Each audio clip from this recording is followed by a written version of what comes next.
la résistance a commencé. C'est la résistance populaire et c'est la résistance individuelle. Nous avons dit qu'il n'est pas question pour nous, qu'il n'a jamais été question pour nous de faire sécession territoriale.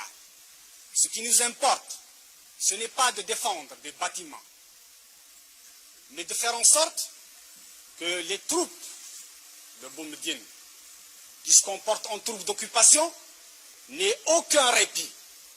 La stratégie militaire que nous avons arrêtée, il n'est pas question de la dévoiler, mais elle est fondée sur la défense en profondeur.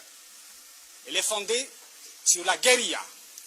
Les troupes de Boumediene ont été harcelées sans répit par les nôtres.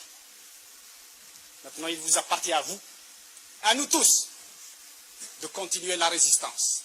Il leur est impossible de tenir plus d'un mois parce qu'ils n'ont pas de finances, parce qu'ils n'ont pas de puissance, parce que hier, dans la nuit, ils ont été attaqués par nos troupes à Médéa et vous avez dû l'apprendre par la radio.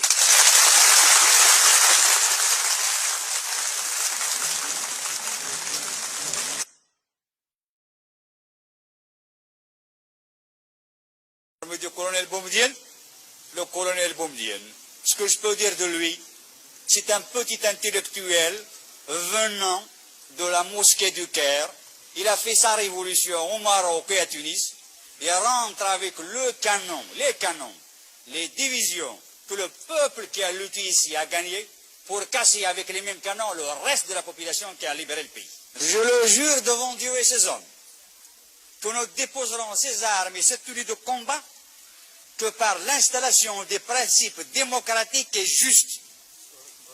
Aucun. Vous êtes soutenu par la population. La population est derrière la démocratie. Ils aspirent à la liberté et à la démocratie. Et le pharaonisme ici. Il n'y a pas de pharaon chez nous, il n'y a pas de Ramsès II, il n'y a pas de Gamal Abdel Nasser chez nous. Ici, il y a le peuple. Est-ce que vous...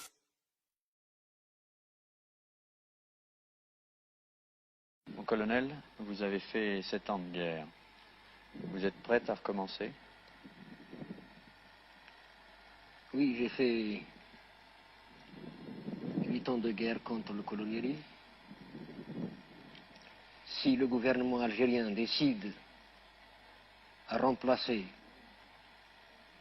le colonialisme, je suis prêt à faire face. Des moudjahidines, des militants, après avoir lutté pendant 8 ans, se trouvent actuellement sans logement, sans pension, sans travail. Et beaucoup d'eux se trouvent dans des prisons. Je ne veux pas faire couler du sang entre Algériens.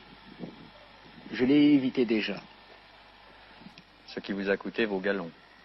Mes galons, ce n'est pas l'armée française qui me les a donnés, ni un monsieur qui est au pouvoir aujourd'hui.